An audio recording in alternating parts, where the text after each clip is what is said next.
Welcome back, Drift Geeks, to another episode involving 370Z. If you guys saw our last episode, make sure you see it. But we talk about adding a convenient phone holder area, I guess you would say.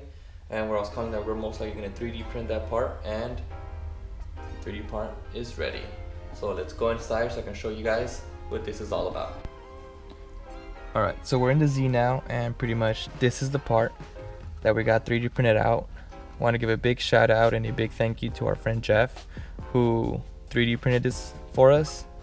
Super cool. This thing even has a little hole in the bottom where you can run a charger through.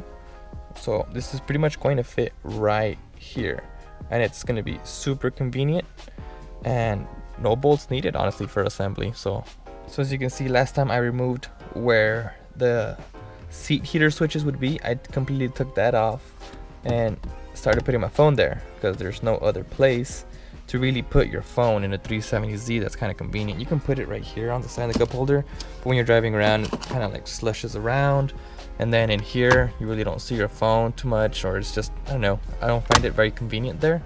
So the next best thing I thought of was right here. So the way to remove this is actually very easy, and that pops off just like that. All right, let's bring these two pieces together and see how easy it is to install. So it's literally just, as you can see, no bolts, just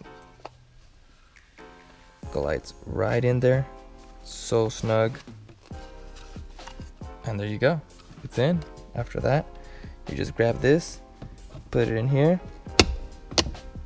and that's it. And now you have a convenient place to put your phone. If you guys like what we created today, please let me know in the comments below. If you're interested in one, make sure you guys can message me in any of my social medias on Facebook or on Instagram, or even, you know, here on YouTube. But other than that, if you want to support the channel, honestly, just give me a subscribe or a like. Thank you very much.